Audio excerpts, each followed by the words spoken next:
Good morning, students. Standard 9 History India. Events after 1960. This year we will study history, but in relation to the modern India. Till now we always studied how history was dealt with the king, the empire, the fort, the fights on the ground battlefield as well as in the courts. But now the history from here we will study about the history of India related to India and the world. Speaking on broad sense, India achieved independence in 1947. After that, we entered into many of the treaties with various countries of the world and slowly came into being as a nation, well-established nation. But while studying so, we have to understand how India went into the changes that we view it today. We call it India have the potential for being a global leader. We see that many of the countries of the world supports India. We also know that some countries of the world are against India. In this scenario, the political development, the geographical setup and the foreign relations of India will be part of our studies. We know that 15th August 1947, India as an independent state came into being. Pandit Jawaharlal Nehru in the beginning saw me as a caretaker government or Prime Minister of India. But after that, India went into the first election. And that whatever we study is the part from 1950s, the decade from 1950 to 1960.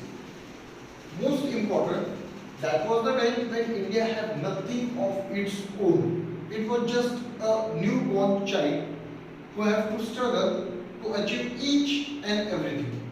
So the first and foremost task of Indian government at that time was the general elections. General elections were held after. Then we all know that after Indian Constitution came into being on 26th of January and India accepted it in 1950s, slowly the rules and regulations of Indian government, as we call it, were now accepted by the people. Slowly they become part and parcel of the living habitats of this land. And then the first general elections were held. It was very hard. It's not just like today's India that electronic machines, EVMs are used. But that was the election which a selected few areas were introduced. Though Indians were given from since beginning, all Indians, irrespective of gender, caste, creed, religion, vision, upon Indian was given the right to vote. Now, even after that, voting was not on large scale. And we can understand it because various sections were not acquainted with the changing trend of India. The first election, as we all know, and the elections that were carried on, after that, the first government of India, authorized government as we call it, came into being again in the leadership of Pandit Jawaharlal Nehru. And the first one, the greatest achievement of this first government was establishment of Planning Commission. This Planning Commission, India had its idea from at that time USSR, or we call it Soviet Russia. Soviet Russia, when Prime Minister had visit to Moscow or Russia, then he learned about the 5-year plan and wanted to implement it. Keep it in mind, India had mixed economy. India accepted mixed economy, and this economy paved the way for private as well as public sectors. Now, it is because of this, both the sectors coming together, making India's industrialization. Industrialization of India had its origin from these both the sectors. Private, we all know, but public, that means government. And to give importance to each and every sector, certain sectors, Planning Commission played a major role. From there onwards, Planning Commission set up what to do, how the aim should be achieved, which aim must be targeted first, how much of the financial bills must be given to the sector, and in how or in what way implementation should go on. Because of this, both private as well as public sectors started to work together, and at the same time, government dealt many problems right in the beginning. The first problem was India never had a strong economy. We always call it as a nation with a golden bird, Sone ki Chiriya, but that was only the proverb. In real sense, India struggled in its economical sense, and government now started establishing defense, railways, and many other sectors, coal, electricity. This was the starting. Even fertilizer plant, which were a big industries, were set up by government. The most important part of public sector is always to take care of public in general. And it is here that along with the railways, along with the fertilizer factories in the beginning, and after that many other contemporary work that the government carried on, slowly some other sectors also government started to work. And one among them, as we call it, the ration cards. These shops plays a major role even today in rural as well as urban parts of India. People to get assets, people to get many things supportive for their daily livelihood from these shops at the least price. And that is where government's public sector or government's mixed economy played a major role in today's developmental sources of India. That is where Planning Commission is the most successful. Today, this Planning Commission is known as Niti Aayog.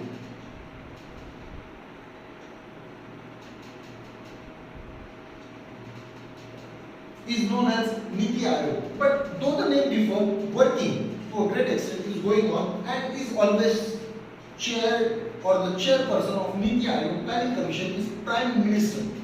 Under his leadership, the work is going on, aims are being set up, aims are being targeted, and aims are being achieved. So from here, we can understand that in 1950s, right in the beginning, certain areas were targeted. For example, first it was agriculture, and then industrialization, because industrialization paid to the working class, and Indians got access to the work moving apart from agriculture. Always keep it in mind. Primary sector never supports economic boost. Economy can never be boosted because of primary sector. Throughout the world, throughout the global scenario, if we see, may it be agriculture, may it be fishing, may it be the mining or forestry, whatever it is, it will provide you an easy access to your food, bread and butter, but not economic prosperity. So the nations having major population in primary sectors are the nations either developing or underdeveloped. The developed nations of the world are the people whose interest or whose work in secondary and tertiary sector is more. Even the third sector, that is the service sector as we call it, takes roots to the development. The European nations, the American nations, or the developed nations of the world as we call them, are the nations having least population in primary sector. So naturally, India also adopted the same policy, and from second 5-year plan, slowly India gave importance to industrialization. Many claim that here only if we have targeted the agriculture, or if the agriculture was given the same importance along the timeline, whatever ifs and buts are, yeah, we have to acknowledge that government choose the path of industrialization, scientific study, and development in terms of modernization. So, Atomic Energy Center was established. Dr. Homi Bhabha, we know that. Apart from that, slowly India also entered into the ISRO, as we call it, satellite research launching stations. Apart from that, we also know many things about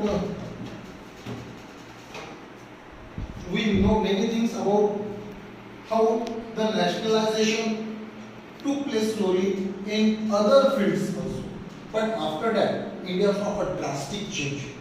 From 50 to 60, yes, it was a stabilization of the government, stabilization of particularly the rules and regulations India adopted as an Indian constitution. After that, the elections, the two elections that took place from 1950 to 1960s, and also the slowly changing scenario from agriculture towards industry. This was a great shift, and after that came a time when India had many of its changes, having experienced good as well as bad from 1960s. First, though we call that India became independent on 15th of August 1947, yet many of the areas of India were not included into India on this day. Portuguese rule in Goa, Diu and Daman. French in southern parts of India, some parts of India, and even the princely states who were not ready to join India, that is the Junagadh, the Hyderabad, the Kashmir issue. All these were also the part which always became, in real sense, the hurdles in India's development. First, we have to understand that Goa, Diu and Daman, which was under the rule of Portuguese, joined Indian Federation. Now, there is a long history about that. Many accepted the martyrdom in terms of Indian freedom fighters, and it's another history. But when we study the events, this is one of the major events that they joined India. Though Goa, Diu and Daman was not a part of a state of India, Goa actually got a full-fledged state after, but became a part of India. Then Sino-India, that is China. Since 1950 only, because of the Northeast policy of Pandit Jawaharlal Nehru, many of the Northeast tribal people, keep it in mind, Northeast tribal people, Northeast was not actually the part of India, completely did not join the Indian Federation. But the tribal peoples of this area, tribals of Northeast, were given a special treatment, and were also a committee was established who looked into the matter so that these peoples will join India. And the first part that got its achieved, or can say that it achieved its success, was Sikkim becoming a full-fledged state of the nation. But it was something that slowly became a part of India. Sikkim as it became a part of India. Prior to that, these communities, these tribal peoples were given assistance, help from India. Now they were in the between state of mind to join China or India, because they had a relationship with China as well as India. Even today, China claims Sikkim as southern part of China. So it's a South China in that sense. And these were the main reasons. Apart from that, Kashmir issue also, the Aksai Chin as we call it, was an area where Chinese had confrontation with India, and Sino-India conflict, full-fledged war, was fought in 1962. Prior to that, there is a long history of India and China having friendship relationship. Hindi Chini Bhai Bhai was the slogan that was given. And suddenly China attacked India, and India definitely at that time, not a powerful nation as it is today, had to accept defeat. Not only defeat, but many of the areas of India slipped into the hands of China. One among them even today is Aksai Chin and some parts of the other states, that is above parts of Sikkim, Arunachal Pradesh and that area. Also Bhutan, a small state adjacent to Nepal, is favoring India. And since that time, that means the conflict between China and India, since that time, the security of Bhutan is the sole activity of India. It is under Indian patronage that its total independence is preserved. China claims that Bhutan is the part of China, South China. Just like that, as Tibet is overtaken by China. Even in Tibet, Tibetans owe their respect to India because their spiritual leader Dalai Lama was given patronage by India. And it is in this sense that India had a long conflict with China. Even today, in 2020, conflicts again is arising against China. After that, India went into war with Indo-Pak. That is because of 1962 defeat. Pandit Jawaharlal Nehru expired, died because of a heart attack, and then came Lal Bahadur Shastri as a new Prime Minister. When new Prime Minister came into being, we know that Indo-Pak war went on. Pakistan was defeated, definitely. But Russia playing a major role mediating between the two. And there was a Tashkent Treaty where Lal Bahadur Shastri went on Indian side, signed the pact as a victorious nation, and suddenly because of food poisoning, we don't know exactly what the reason is till today, but we lost one Prime Minister. And the dead body of Lal Bahadur Shastri came to India. There are various reasons, various cases being put forth. Files related to Tashkent are yet to be opened. So these are ifs and buts and nots. So whatever it may be, it was played. But after that, after Lal Bahadur Shastri, a strong leadership, also known as Iron Lady, came into being in India, and she was Indira Gandhi. Under Indira Gandhi's leadership, some of the major decisions taken were: one, nationalization of the banks. We have to understand what nationalization is. Prior to this, banks were the monopoly of the private sector. Each and every bank that was working, though under the guidelines of the government of India, have their own rules and regulations, just as a moneylender lends the money and have his own dictates, so the banks were also having. And suddenly, India was, because of these two wars, there was a great economic crisis in India. India needed funding, India needed money. Many of the countries or many of the international agencies, otherwise to support India or as a nation, the World Bank, not supported the third countries. India at that time was not even a developing country. So, India was struggling for the financial assets. And a strong decision was taken here. India's mixed economic policy supported nationalization, and these banks were nationalized. 14 banks were nationalized. This 12, the number went on increasing. These banks were nationalized and became the sole authority under government of India. That was the biggest achievement India had in mixed economy. After that, suddenly there came a new decision, that is the cancellation of the pensions of the princely state. That means from 1950 to 1960, many of the princely states who joined India also wanted or were given financial assistance for maintaining their livelihoods, which otherwise could never be possible. And going against that, Indira Gandhi cancelled the pensions of the princely states. This was also a great setback.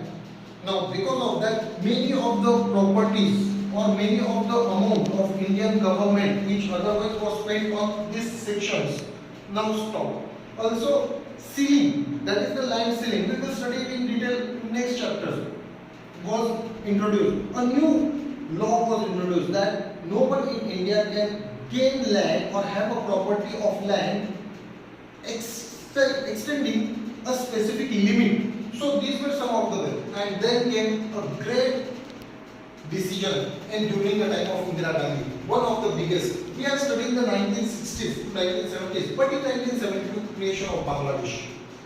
Creation of Bangladesh has its own history that India supported Mukti Wahini, Mujibur Rahman of East Pakistan, the then said East Pakistan, was supported by India. There was a conflict between East and West Pakistan. West Pakistan, today's Pakistan. East Pakistan, today's Bangladesh. They both were part of Pakistan, and East Pakistan was under the control of West Pakistan, which was having a conflict against each other between the Urdu community and Bengali. So East Pakistan was having a language of Bengali, whereas West Pakistan was having, even today, is having Urdu. So naturally, there was a linguistic community and atrocities were held in Eastern Pakistan by the West Pakistan. Western Pakistan big enough and capital at that time, or not that time, but even today, being a capital center in West Pakistan, this Pakistan had all its grip on Eastern Pakistan. Naturally, there was a sense of hatred for West Pakistan and conflict started. This conflict entered into an extreme height and suddenly getting a chance to interfere into the matter, Indira Gandhi entered on behalf of East Pakistan, creating Bangladesh. This is something which India most or best achievement till today against Pakistan. And it is also because of this that Pakistan also want to bifurcate India. That is why terrorism started in northeast, in south, in Punjab, in Kashmir, and even many other states where many of the people want to support Pakistan. Pakistan till today is struggling to bifurcate India, though till today they is unable to achieve success. Even in Kashmir, it's a failure policy of Pakistan supporting terrorism. But India created Bangladesh. After that, in 1970, Indira Gandhi again continued as an iron lady. And because of her strong leadership, the biggest achievement apart from creation of Bangladesh, nationalization of bank, cancellation of the pensions of the princely states, these three rules, and then came a biggest a decision that astonished the whole of the world was India's atomic nuclear test at Pokhran in 1974. India's first nuclear test was conducted in today's Pokhran. And India showed the world that India has the ability, the capability of handling nuclear things. Even with this, we also know that India's nuclear reactors started playing a major game in defense as well as civil fields. And in civilian fields, we know that Trombay is a major center, Bhabha Atomic Reactor Center. So, Bhabha Atomic Energy is the same, in a sense, is an example in Maharashtra where we can give that Mumbai being provided electricity on large scale, uninterrupted electricity by Bhabha Atomic Energy. So, after that, the biggest asset that was started here by Pandit Jawaharlal Nehru, that Northeast states should be a part of India, the biggest asset came into being. In 1975, Sikkim became the first Northeast state joining Indian Federation, and it was the first state. Till today, this decision is the main decision or one of the decisions where Indo-China conflict is going on.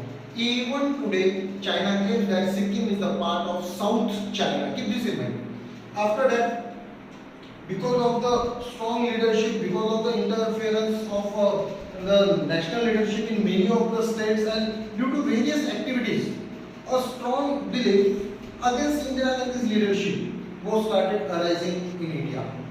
One great name, Jai Prakash Narayan, also known as JP, started an agitation against corruption, was given a call. Many of today's leaders were at that time the followers of JP, that's Jai Prakash Narayan.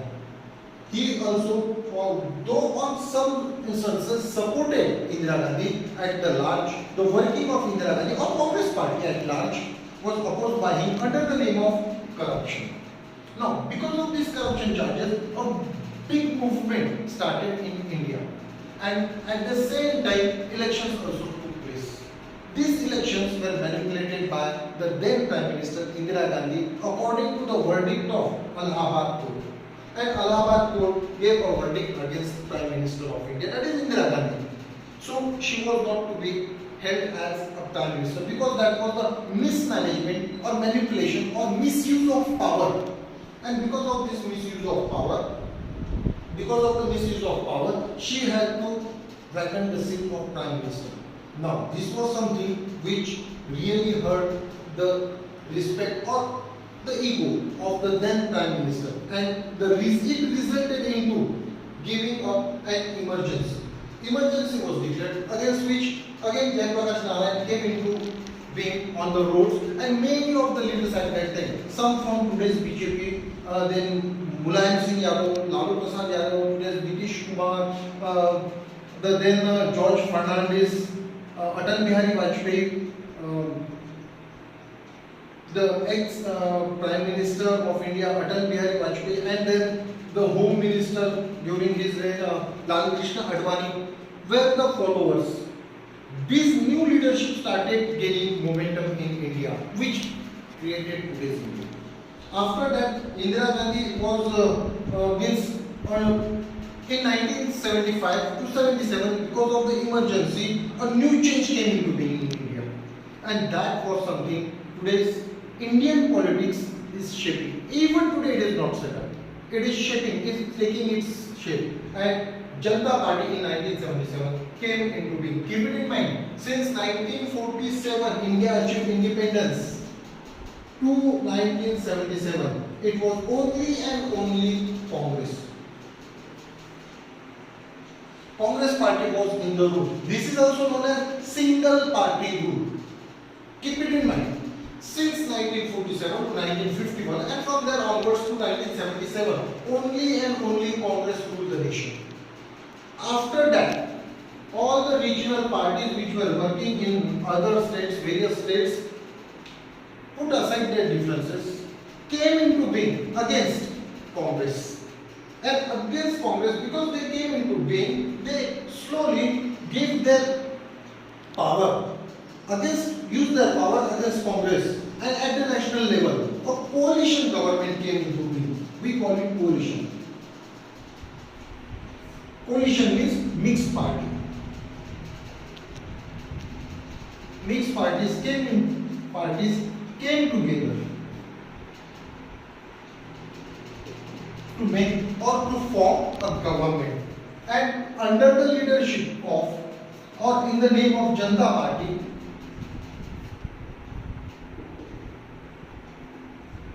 a new government came.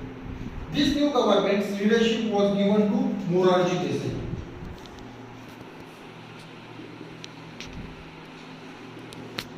Was the first non-Congress Prime Minister of India. Morarji Desai till today is said to be the first non-Congress Prime Minister of India. Was from Mumbai. Mumbai was not at that time the part of either Maharashtra or Gujarat. But in 1960, it was given the status of capital of Maharashtra. But before that, Morarji Desai being from Mumbai state, Mumbai Prant also known as, became the Prime Minister. And many small parties, forgetting their differences at the local level, at the state level, came together at the national level to form one single party, named as Janata Party. This Janata Party changed the national politics, and in the name of national politics, the identity of the regional parties vanished. There were many parties. Jansangh, for example, was a party, and even the party through which Morarji Desai belonged, that is at the local level, these parties' identities were totally demolished. They came together, formed a new single party at the national level named as Janata Party, and this Janata Party came into being against Congress or Indira Gandhi. Now, because of this, at the national level, two-party system started to gain momentum or become strong in India. One was Janata, and opposite to it was Congress. Prior to that, Congress was disintegrated into two parties. It was also the Congress Party, S, and Indira Congress, I. But after that, because of the popularity of Indira Gandhi, creation of Bangladesh, then cancellation of the pensions of the princely states, nationalization of the banks. She became so strong that other Congress, or with the name of Congress, many smaller parties totally vanished. And only one Congress was there in the nation. So, because of all these things, Morarji Desai when came to power, we became the first non-Congress Prime Minister of India. But because of the differences, these all smaller parties came together on one single line, fight against Congress.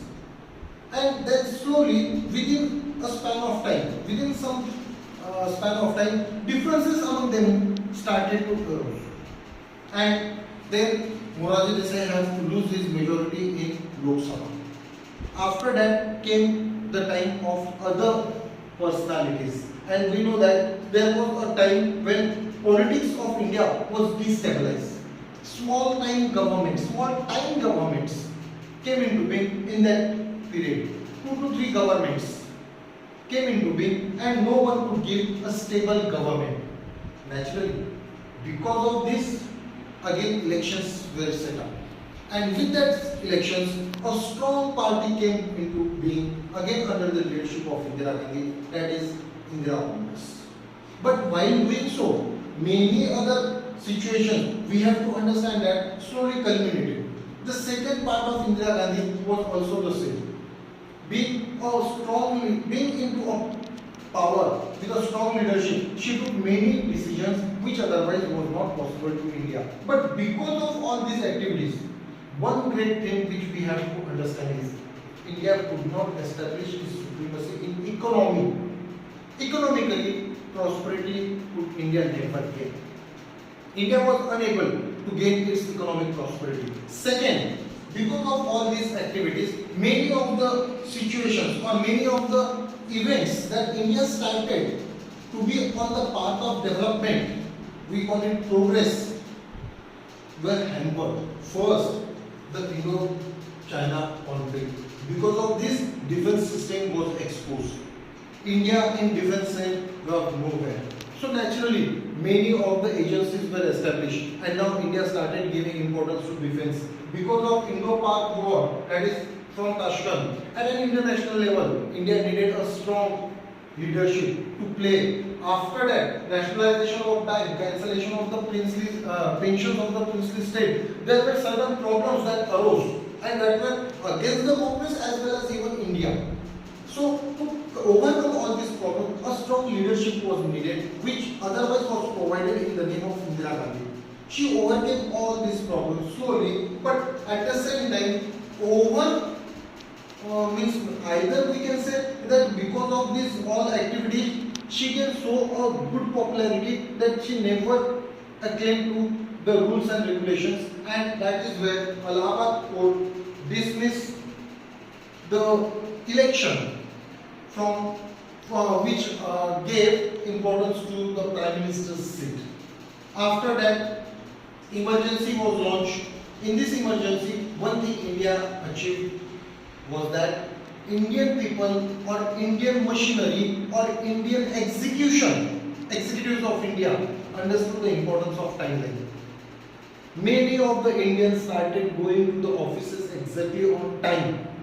So importance of time was highlighted because of the emergency. Many of your parents or grandfathers, whosoever were the part of this execution, will tell you how it was important to be on time, to be punctual on time to the offices. Now all these things, there are both, this coin has two sides. If there are many better sides, then there are certain hidden assets which we are unable to understand. And so there are many. Though emergency is always against the democratic set values of a nation, yet it brought about discipline. It brought about the importance of time.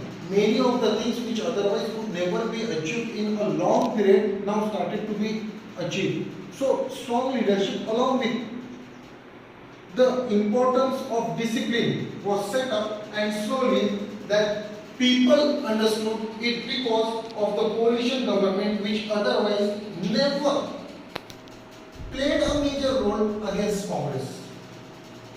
The parties from the local or state level coming at the national level and coming together just only against Congress could never give a good program to the nation. And because of their internal conflicts, first Prime Minister of India, the non-Congress Prime Minister of India, Morarji Desai, have to resign before time, followed by other Prime Ministers. And then all the Janata Party that slowly was showing a strong belief against the Congress started to disintegrate.